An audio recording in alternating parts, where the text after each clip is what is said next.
8 de la mañana, 56 minutos. Como les decíamos más temprano, hace algunos días fue noticia el cierre de la cuarta institución educativa privada a pocos días del comienzo del año lectivo. Para analizar cuál es la situación de la educación, cómo se insertan los centros privados dentro del panorama nacional educativo, es que recibimos a Sergio Somaruga, integrante de la Dirección Nacional del Sindicato de Trabajadores y Trabajadoras de la Enseñanza Privada. Bienvenido. Bueno, buenos días. Muchas gracias por la invitación. Gracias por venir. Bueno, ¿qué valoración hacen ustedes de la situación a nivel general, no? Hace un tiempo tuvimos la información de 3 cierres, uno era parcial, ahora se agrega este que de alguna manera sorprende. ¿Qué valoración tienen ustedes de la situación? Bueno, es una combinación de consternación y de reflexión que nos convoca a pensar en el futuro, porque lo que es imprescindible es generar condiciones de estabilidad para el ejercicio de un derecho fundamental, un derecho humano fundamental como el derecho a la educación. Estamos en un máximo histórico de cierre de instituciones. No, hay que remontarse a muchísimas décadas para atrás para encontrar tantas instituciones que cierren en un mismo año. Y esto trae un impacto social muy grande para los estudiantes, para las familias y los trabajadores y las trabajadoras que se quedan sin su fuente de ingreso. Y para colmo, en nuestro caso, no tenemos acceso, en la mayoría de las situaciones no tenemos acceso al seguro de paro. ¿Por qué? Porque el multiempleo. Y muchos de nosotros somos funcionarios públicos también porque damos clase en la escuela o en el liceo público. Entonces, al ser funcionario público, ya por esa condición no tenés acceso al seguro de paro. Distinta es la situación de aquel trabajador que tiene como único ingreso ese colegio. En ese único caso, sí. Si solo trabajás en ese colegio, ahí sí tenés seguro de paro. Pero el multiempleo es la característica predominante. Una maestra trabaja en más de una escuela, un profesor trabaja en muchos liceos. Y eso es una inhibición que lamentablemente solo el Poder Ejecutivo la puede corregir y no ha habido iniciativa en ese plano. Nos hemos sentido bastante solos en ese sentido. Imagínense además que se da una situación muy injusta porque un colegio no paga aportes patronales al BPS. Los trabajadores sí pagamos aporte al BPS, pero no tenemos la contribución de la protección en el marco de una situación muy desagradable como es el desempleo. Claro, pero bueno, entonces tan cerca del comienzo de clases, ¿no? No, que se dificulta la organización laboral, ni que tal vez.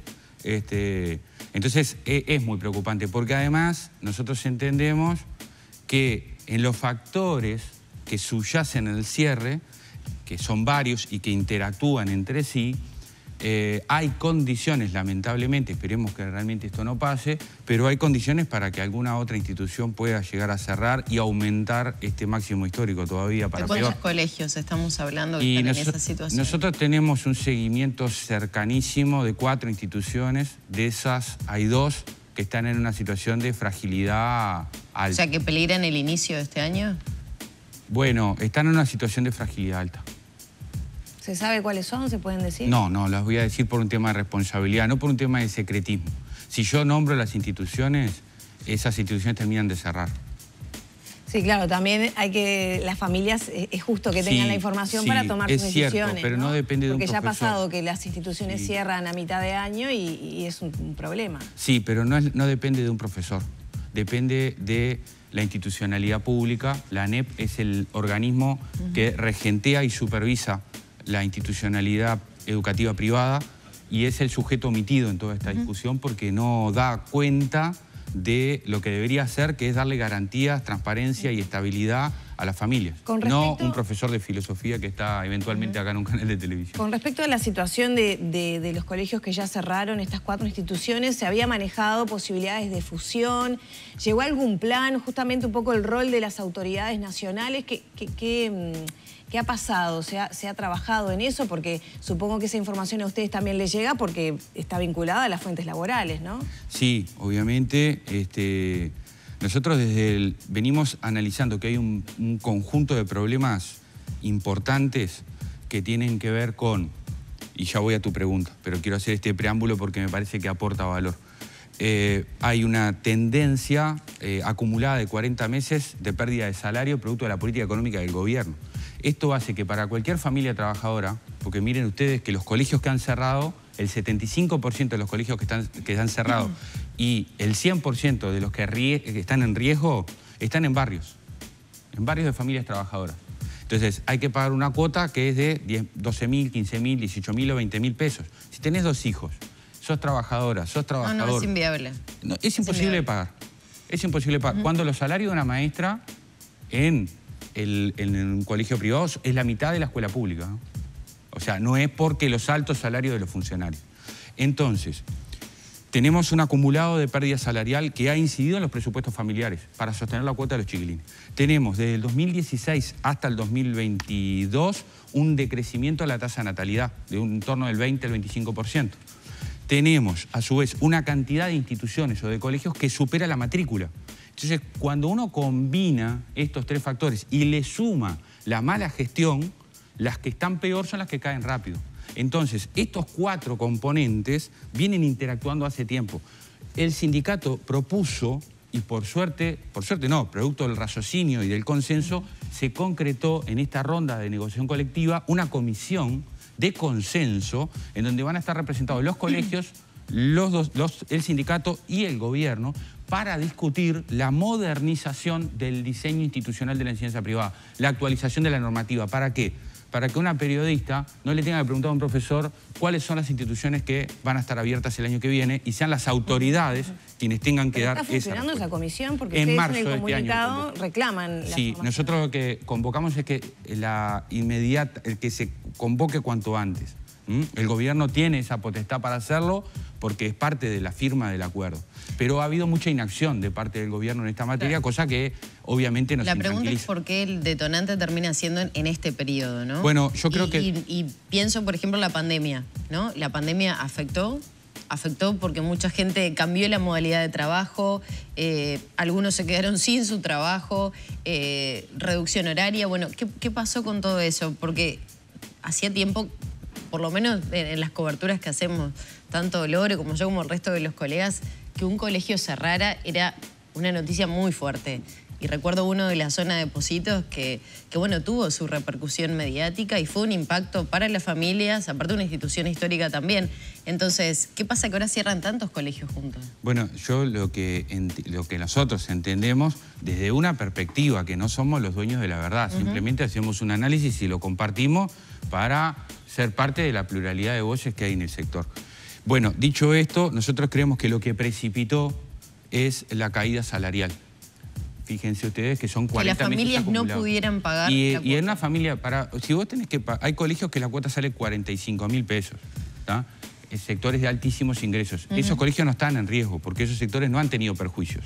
Ahora, una familia que manda a sus hijos al colegio en Brazo Oriental o en los bulevares o en Peñarol, la rebaja salarial la sintió y evidentemente trata de llevar hasta el último momento la decisión de sacar a sus hijos del colegio. Pero llega un momento que la morosidad, el no poder pagar, llega al punto tal de que hay que sacar a los Claro, chiquilines. Somaruga, eso va a tener su medición en el aumento de la matrícula en las instituciones públicas. No necesariamente porque, pero como ese chiquilín dije... que no va al privado, lo van a mandar al público. Sí y no, porque un análisis riguroso, digamos, ¿no? Cuando uno va al Observatorio de Datos de la Educación de la ANEP y analiza la matrícula. Por eso yo dije que hay una combinación de factores y está también el decrecimiento de la tasa de natalidad. La baja natalidad. O sea, pero no es solo eso. Es eso más el decrecimiento salarial o la caída salarial, más que hay más colegios de lo que la matrícula resiste. Es un conjunto de cosas. Ahora, cuando nosotros analizamos cuántos estudiantes tenía el sistema educativo público o privado en 2019... ¿Y cuántos hay en el 2022, que es el último año estadísticamente cerrado? Tenemos 14.000 menos en todo el sistema. Entonces, si hubiera habido un trasiego del sistema público, del privado al público, tendríamos más estudiantes en el público y menos en el privado. Pero no es la realidad. En primaria tenemos menos estudiantes en el privado y menos estudiantes en el público. En el ciclo básico, lo que antes se llamaba ciclo básico, primero a tercero, tenemos menos estudiantes en el privado, pero también tenemos menos estudiantes en el público. Pero cuando vamos a bachillerato, o sea, los más grandes, ¿no? Imagínense ustedes que alguien que está en bachillerato ahora nació hace 15, 16, 17 años, ahí sí tenemos un aumento en la matrícula. Pero tenemos un aumento en el público y en el privado. Bien, ahora, ¿qué está pasando? Hay muchos colegios que se diferencian, ¿no? Primaria por un lado, secundaria por el otro. Y los cierres recientes tienen que ver más con primaria. Pero porque ya se venía arrastrando o ya había cerrado el área de secundaria. ¿Esto se mantiene así? Se dan los dos fenómenos. es interesante. Porque yo por lo menos tengo muchos casos cercanos que lo que hacen es mando al colegio durante primaria hasta ciclo básico y ya bachillerato, va al liceo público también para, no sé. Es muy de Uruguay eso. El otro día hago una pequeña digresión y yo otro día hablaba con una colega de ustedes y hablábamos de esto justamente. Uruguay tiene esta cosa que tiene que ver también con la fortaleza de la universidad. En otros países del mundo las familias mandan a sus hijos a la enseñanza privada en la educación terciaria. Acá en Uruguay es al revés. Acá en Uruguay se manda justamente en primaria y primeros años del liceo y después ya en bachillerato y en la universidad se va mayoritariamente al sector público. Igual en general en Uruguay 8 de cada 10 estudiantes están en la educación pública, ¿no? Pero yendo a tu pregunta, se dan los dos casos. El San Leonardo, que es la última institución que cerró, en el 2018 cerró secundaria y ahora cierra primaria.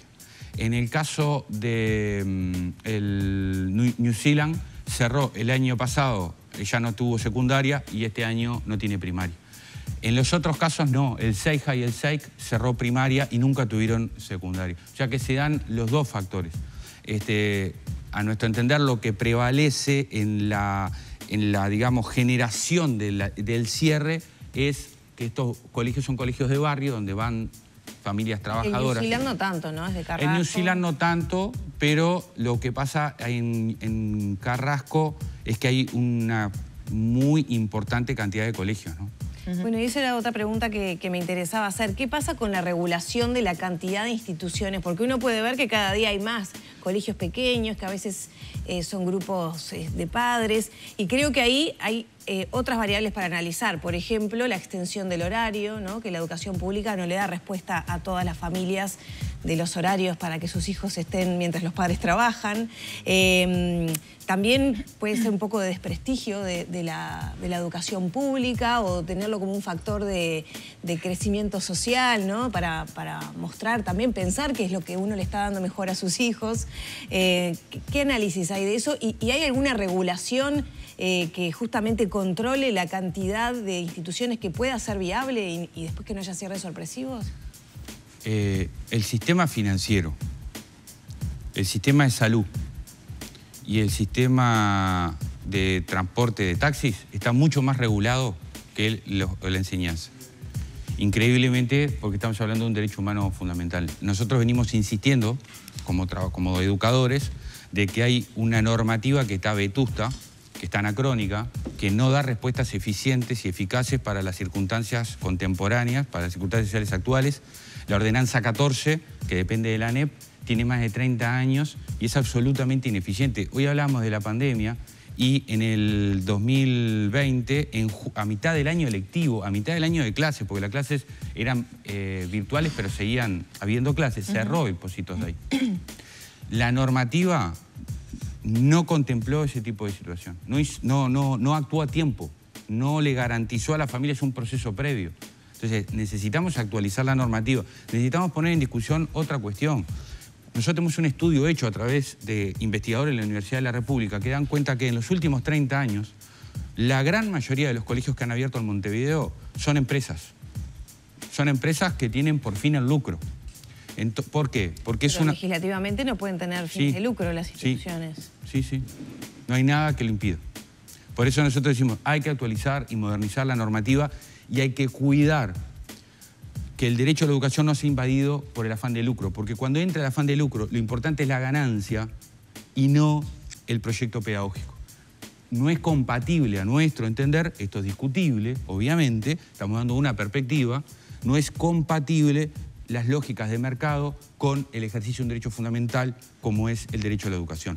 Entonces, educación privada y lucro no tienen por qué ir de la mano. Es más, históricamente no fueron de la mano. Es un fenómeno de los últimos 40, 50 años, que se ha ido incrementando en el último tramo. Entonces, eso también explica por qué hay una cantidad enorme de colegios. Porque se ha convertido en un negocio, porque los colegios no pagan ningún tipo de impuestos. Fíjense que hoy les decía, los trabajadores pagamos aporte al BPS. Los colegios no pagan. No pagan IVA facturación, no pagan contribución inmobiliaria. Es una zona franca. Entonces eso ha hecho que muchas veces la motivación principal para fundar un colegio sea un negocio y no el espíritu pedagógico que debería ser lo que orienta a una institución educativa. Sumaruga, ¿qué pasa con esa idea? Porque ya desde algunos directores de instituciones ha señalado que se ha descartado, pero la posibilidad de fusionar colegios para poder sostenerse en un barrio, pasó con este último que acaba de cerrar, que es en la zona de Ciudad de la Costa, uno de los más antiguos, de hecho de los primeros que se instaló allí cuando todavía no había la cantidad de habitantes que tiene el departamento de Canelones en la franja costera. ¿Qué pasa con esa situación? ¿Por qué está la negativa? Bueno, nosotros no tenemos ninguna negativa porque no conocemos la propuesta. Esto es parte de la improvisación realmente que hay en el asunto. Les decía, en noviembre, en diciembre, estábamos conversando con el gobierno y con los representantes de los colegios la conformación de esta comisión que va a empezar a funcionar en marzo. Ahí, que era el lugar idóneo, pertinente, para hacer esta propuesta, no se hizo. Yo cuando escucho al ministro de Educación hablar de fusión de colegios y nadie conoce una carilla acerca de esa propuesta, es que la propuesta no existe. Si ustedes ven noticias públicas... Pero ustedes comparten esa posibilidad. Nosotros ni la compartimos ni la descartamos porque no existe. ¿Cómo voy a compartir o a descartar algo que no conozco? ¿Cómo se va a configurar? ¿Cuál va a ser el proceso? ¿Qué va a pasar con los estudiantes? ¿Qué va a pasar con los docentes? ¿Van a ir todos los docentes al momento de funcionar? No, seguramente no. Bueno, ¿cómo se va a procesar esa situación? ¿Cuál es la transición? No la conocemos. Entonces, ¿qué pasa con los estudiantes? Porque la fusión se puede dar, pero tú como mamá o tú como mamá podés decidir no llevar a tu niño o a tu niño a esa institución que se fusiona con la otra. Entonces, estas cosas hay que discutirlas con mucha seriedad y no existe ninguna propuesta. Entonces, a nuestro entender, es poco serio que se salga a hablar de fusión de colegios sin que haya una propuesta programática escrita y discutida entre las partes. Es como el manotazo de ahogado. ¿Y qué pasa en ese caso con las fuentes de trabajo para profesores, para trabajadores? ¿Se maneja una bolsa de trabajo? ¿Cómo funciona? Lamentablemente, y no porque no hayamos elaborado propuestas en ese sentido, porque tienen que ver con fortalecer la comunidad educativa, fortalecer el funcionamiento educativo y generar mejores garantías laborales y profesionales para el desempeño del trabajo, ese tipo de propuestas han sido descartadas, tanto por los colegios como por el gobierno. ¿Podría haber profesores que se queden sin trabajo cuando hay materias que no tienen docentes, por ejemplo, en el ámbito público? Bueno, a lo que pasa que el sector privado y el sector público funcionan con lógicas distintas al momento de garantizar el derecho al trabajo de los docentes. En el sector público, que tampoco es para tirar manteca al techo, pero es mucho más garantista porque hay un escalafón con una serie de reglas y de criterios que son iguales, objetivos y universales para cualquier docente en cualquier parte del país. En el sector privado tratamos de generar, y en muchos casos lo logramos, en muchos colegios esto se logra, no hay que poner todo en la misma bolsa, se generan procesos racionales, razonables, claros, objetivos, en muchos colegios, pero en otros impera la lógica, digamos, muy danina del pago y mando, y yo soy el dueño del colegio y elijo si tú vas a ser la profesora o vas a ser tú, independientemente de otra valoración como la valoración académica, el desempeño, los méritos, en fin. O sea, hay realidades completamente distintas entre los colegios. Ah, sí, totalmente. Hay colegios los colegios que funcionan en base a un proyecto pedagógico son colegios serios, son colegios que funcionan bien. Uno podrá estar de acuerdo o no con la propuesta pedagógica, pero son colegios serios. Lo que pasa es que después hay otra cantidad de instituciones que a nuestro entender, producto de la deficiente diseño institucional y una normativa que es vieja, está caduca, no nos dan las mismas garantías. Esa es la realidad. Me quedé pensando en el cierre de colegios, ¿no? Como el San Leonardo, allí en la zona de Ciudad de la Costa. ¿Qué pasa con esos chiquilines al día de hoy? Bueno, porque ya saben a qué colegio van a ir, las instituciones públicas tienen un alcance para poder recibirlos, hay capacidad, tienen que trasladarse hacia otras zonas. Digo, todo ese abordaje lo tienen, conocen qué va a pasar con los trabajadores en este caso y en los anteriores, ¿no? Pero como es el más reciente, le pregunto por ese. Cada familia queda, o sea, Uruguay garantiza el derecho a la educación. Ningún niño ni niña se va a quedar sin un centro educativo y esto es muy importante decirlo, ¿verdad?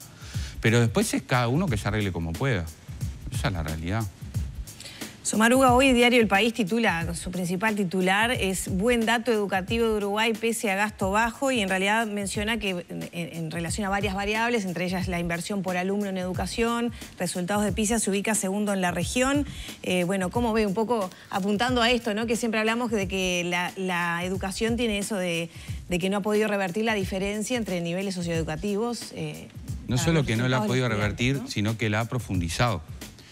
Cuando nosotros hablamos, y lo digo con mucho dolor, e interpelándome porque soy docente, y soy docente por compromiso, por elección, que 6 de cada 10 chiquilines no terminan en tiempo y forma el bachillerato, ¿no? Es una catástrofe, es una catástrofe. Ahora, cuando vamos y nos metemos adentro de esa cifra, ¿no? ¿Qué vemos? Que 8 de cada 10 del quintil 5, que son los niños y adolescentes, iguales que cualquier otro, pero que provienen de familias del 20% de mayores ingresos, termina el secundario. Cuando vamos al quintil 1 y 2, o sea, los chiquilines que provienen de los hogares más pobres del país, solo 2 de cada 10 terminan. Este es un dato muy potente. Primaria, vamos a analizar primaria. La brecha de repetición. ¿Cuántos niños del quintil 5 repiten y cuántos niños y niñas del quintil 1 y 2 repiten? Se ha crecido exponencialmente la diferencia, la brecha. El año pasado aumentó nuevamente la brecha de repetición.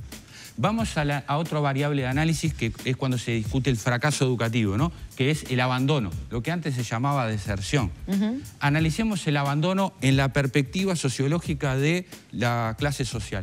¿Cuántos adolescentes y niños que son iguales al resto, pero provienen del 20% de hogares con mayores ingresos, abandonan los estudios? ¿Y cuántos del quintil 1 y 2 abandonan los estudios? Entonces, el sistema educativo ha estado, y todas las reformas educativas, todas de los últimos años, incluida esta última, han estado de espalda a este verdadero drama nacional. Lo que sí, que todos es la estamos de segregación acuerdo educativa. Es que la educación necesita que sea un poco más atractiva para sostener a esos chiquilines dentro del tal vez. Estar segundos en la región no es una ¿Sabes qué me pasa a mí como docente? Perdona, que ya estoy con... ¿Sabes qué me pasa como docente? Que es un drama esto, que es un desafío que me interpela profesionalmente, ¿no? Como a todos mis colegas, que es el empobrecimiento cultural. Cuando hay empobrecimiento cultural, y vos te das cuenta, cuando un chiquilín no sabe cómo se llama la capital de Argentina, cuántos departamentos tiene Uruguay, en qué año se creó Uruguay, cuando no sabe cuál es la diferencia entre la Constitución y la ley, cuando no sabe cuestiones básicas, pero no del mundo académico, sino de la vida, de ver películas en casa, de discutir de libros, de analizar un programa en televisión y comentarlo, de la riqueza léxica, de la cantidad de palabras que dominan. Hay un filósofo que dice: los límites de tu lenguaje son los límites de tu mundo, porque mientras menos palabras tenés, menos capacidad de representar el mundo y hasta de expresar tus sentimientos. Cuando tenemos esa situación de empobrecimiento generalizado, el docente en el aula no es que no pueda hacer nada, porque les puedo asegurar que los docentes en su gran mayoría dejan todo lo que tienen en el aula. No todos, pero la gran mayoría. Pero ese empobrecimiento cultural con el que provienen de la sociedad, los chiquilines, nos deprime la tarea, porque yo tengo que ir mucho más atrás de lo que quisiera para poder enseñar, porque yo, si me pongo a dar clase en abstracto de las condiciones de partida de los chiquilines, no me van a entender nada. No me van a entender nada. Entonces, obviamente que tenemos que mejorar siempre las técnicas y las estrategias de aprendizaje. Nosotros utilizamos todas las TICs, utilizamos recursos para hacer más atractiva la clase, pero el centro tiene que estar en el aprendizaje, porque al día, después de que terminó la clase, tú tenés que estar mejor de lo que estabas antes. Bien. Y después, porque no quiero dejar de responder tu pregunta, sí. No, si estar segundos en la región era una mejora. No es una novedad histórica. No es una novedad histórica. No es algo que esté pasando por primera vez. Eso los invito a que lo revisen, y no es una novedad histórica. Y con esto de lo que hablábamos del análisis sociológico, si nosotros analizamos los resultados de las pruebas PISA por quintil de ingreso, van a ver que los jóvenes del quintil del 20% más rico de la sociedad, sus promedios de desempeño educativo están en promedio en consonancia con los de la OCDE. Los del quintil más bajo están por debajo de América Latina. Bien. Muchas gracias por estos minutos. No, gracias a ustedes, y espero haber aportado y haber sido claro.